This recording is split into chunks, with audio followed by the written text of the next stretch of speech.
আসসালামু আলাইকুম রহমতুল্লাহ। গত পরশুদিন মানবজমিন একটা রিপোর্ট করেছে যেভাবে নগদের টাকা বেহাত হলো। নগদ হলো আপনাদের সেই প্রতিষ্ঠান যেটা বাংলাদেশ ডাক বিভাগের অন্তর্ভুক্ত। এখন এই প্রতিষ্ঠান থেকে টাকা বেহাত হইল সেটা নিয়ে মানবজমিন একটা রিপোর্ট করেছে, অনুসন্ধানী রিপোর্ট, অলমোস্ট 250 কোটি টাকা। আচ্ছা, নগদে টাকা বেহাত হয় কিভাবে? তো এই বেহাত হওয়া মানে হচ্ছে দুর্নীতি। আচ্ছা, গত 9 মাসে মহাজন ইউনূসের সরকার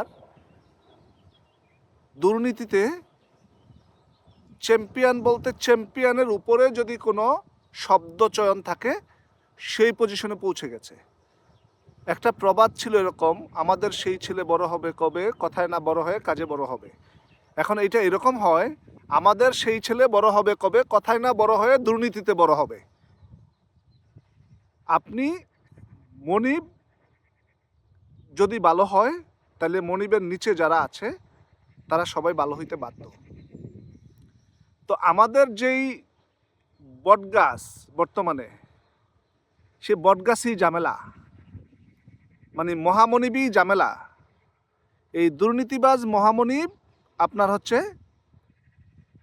সরকার গঠন করেছে কথিত স্বৈরাচার ছাত্র সমন্বয়কদেরকে নিয়ে। দুর্নীতির শাখাটা কোথা থেকে আসলো? প্রথমে আসলো হচ্ছে এনসিপির নেতা তানভীর। সে পাঠ্যপুস্তক কেলেঙ্কারিতে শুধুমাত্র কাগজ বিক্রি করে দুর্নীতি করেছে 400 কোটি টাকা। তার বর্তমানে দুদক থেকে তাকে বিদেশে যাওয়া বন্ধ করে দিয়েছে। এবার আসেন, দ্বিতীয় প্যারায় আসছে এলজিডি অথবা ক্রীড়া উপদেষ্টা আসিফ মোহাম্মদ বুইয়া সজীব, তার এপিএস মোয়াজ্জেমের দুর্নীতি হচ্ছে 7 মাসে 311 কোটি টাকা। এখন আপনারাই চিন্তা করুন, আমি আপনাদেরকে বলছি, আপনারাই চিন্তা করুন, যদি একজন এপিএসের 7 মাসের দুর্নীতি হয় 311 কোটি টাকা, তাইলে ওই মন্ত্রণালয়ের বা ওই এপিএসের যে মনিব, মহামনিব নয়, মহামনিব তো সুৎখর ইউনূস, মনিব যে আসিফ মোহাম্মদ বুইয়া সজীব, সে কত হাজার কোটি টাকা দুর্নীতি করেছে গত 9 মাসে। একবার আপনারা চিন্তা করে দেখুন। এবার আসুন হচ্ছে স্বাস্থ্য উপদেষ্টার পিও, তার নামে দুর্নীতি আছে আপনার 150 কোটি টাকা। আমি একটু ওর নামটা বলি, ওর নাম হচ্ছে পিও মাহমুদুল, স্বাস্থ্য উপদেষ্টার পিও। স্বাস্থ্য উপদেষ্টা হচ্ছে নূরজাহান বেগম।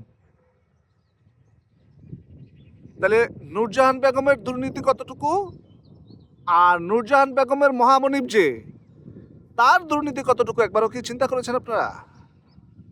এইটা গত 9 মাসের ফল।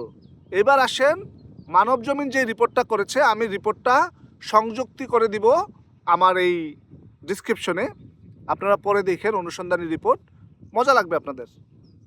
এগুলো আপনাদের টাকা।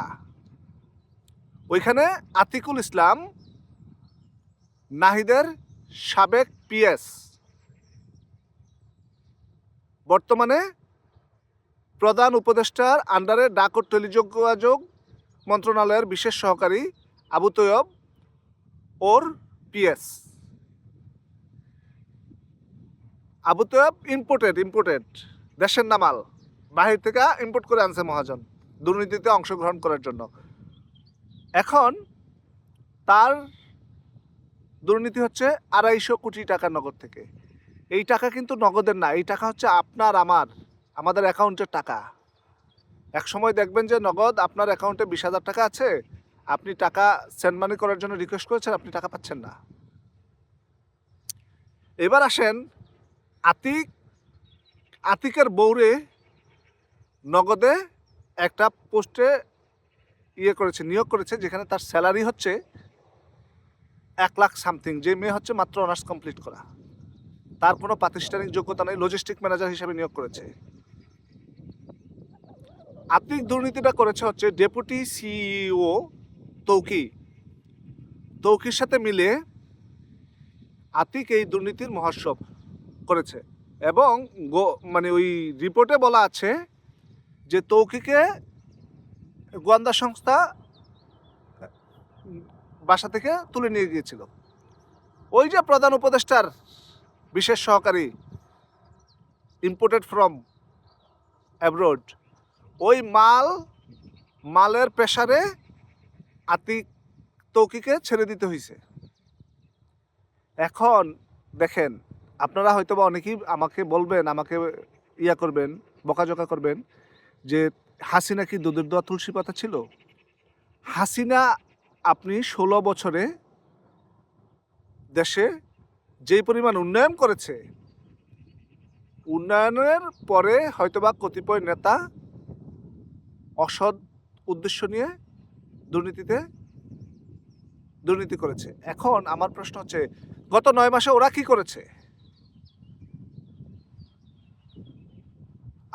ওরা যেদিন ক্ষমতা ছাড়বে, আপনারা এই দেশটাতে কিছু পাবেন না কঙ্কালটা ছাড়া। এই দেশে কিছু পাবেন না আপনারা কঙ্কালটা ছাড়া। আপনারা যারা এই জানোয়ার ইউনূসকে বিশ্বাস করেছেন, আমার মনে হয় না এই বিশ্বাসটুকু সর্বদা আপনাদের জন্য মঙ্গলজনক হয়ে আসবে। চরম একটা দুর্ভিক্ষর মধ্যে বাংলাদেশ পড়বে অতি শীঘ্রই। এই যে দুর্নীতির মহোৎসব, এই মহোৎসবে আরও কে কে জড়িত আছে তা তো আপনি আর আমি জানি না। মানবজমিন তো একজনকে নিয়ে অনুসন্ধান করেছে, মানবজমিন তো সবাইকে নিয়ে অনুসন্ধান করে নাই। মিডিয়া তো আজকাল কথা বলতে পারতেছে না, কারণ ওই পারমিশনটা, কথা বলার পারমিশনটা তাদের নাই। যে বা যারা যেভাবে এই দুর্নীতিগুলো করতেছে, আপনি কি একবারও চিন্তা করে দেখেছেন এই দুর্নীতির শেষ কোথায়? তারা তো বলেছে হাসিনার সরকার ভালো না, তারা আপনাদেরকে বেহেশত উপহার দিবে ক্ষমতায় এসে। এই সেই বেহেশত? আপনাদের পিছন দিয়ে বাঁশ দিয়ে দাঁড়া করে রাখতেছে। আমি আপনাদেরকে বলছি, আমরা যারা আওয়ামী লীগের, তৃণমূলের নেতাকর্মী আছি, সমর্থক আছি, আমাদের জন্য এখন মহা উৎসব ভাই, আমাদের জন্য এখন মহা উৎসব। আপনারা এই ইউনূস গেলে যাবেন কই? কার উপর ভরসা করবেন? নাই কেউ আপনাদের পিছনে, বলে দিলাম, কেউ নেই আপনাদের পিছনে, আর মনে হয় না কেউ থাকবে। একটা ডাক বিভাগের একটা সংস্থা থেকে যদি একজন সমন্বয়ক, ছাত্র সমন্বয়ক 250 কোটি টাকা দুর্নীতি করে, এবার বুঝেন যে যারা উপদেষ্টা আছে, নাহিদ, আসিফ, মাহফুজ, মাসুদ, এই যে যারা আছে, তাদের অবস্থাটা কি একবার চিন্তা করেছেন? সার্জিস আলম, তারপরে হচ্ছে হাসনাত আবদুল্লাহ, তাদের অবস্থাটা কি একবার চিন্তা করে দেখেছেন আপনারা? কাদেরকে আপনারা বসাইছেন সরকারে ভাই? কাদের জন্য জীবন দিয়েছেন? হাসিনা এতই খারাপ ছিল? আমার দাদি বলতো, যায় দিন ভালো যায়, 80 দিনই খারাপ। ওই সময় বলছেন হাসিনা খারাপ, এখন কি বলবেন? কাকে বলবেন ভাই? বলার জায়গা নেই। নব্য ফেসিস্ট ওরা নব্য ফেসিস্ট না, ওরা আমেরিকার ডিপ স্টেটের টাকা খাইতে খাইতে খাইতে খাইতে ওদেরকে ওইভাবেই আমেরিকা গড়েছে আপনাদেরকে ধ্বংস করার জন্য। কারণ গত 16 বছরে এই দেশটা এত উন্নয়ন হয়েছে যে আগামী 10 বছর বা 15 বছরে এই দেশটা একটা আপ টু মার্কে যেত। এখন গত 9 মাসে কি আপনার বাংলাদেশে কোনো রাস্তায় পিচ ঢালাই হয়েছে? কোনো বড় কোনো প্রজেক্ট পাস হয়েছে? বড় কোনো প্রজেক্টের কাজ চলতেছে? নতুন কোনো প্রজেক্ট লঞ্চ হয়েছে বাংলাদেশে? হয় নাই, হবেও না। ধৈর্য ধরেন, আপনাদের ফলাফল আপনারা পাবেন। আপনার বোকামির ফল অন্য কেউ বয়ে বেড়াবে না, আপনাকেই বয়ে বেড়াইতে হবে। এই দুর্নীতির মহোৎসবে আপনাদেরকে স্বাগত। জয় বাংলা, জয় বঙ্গবন্ধু, বাংলাদেশ চিরজীবী হোক।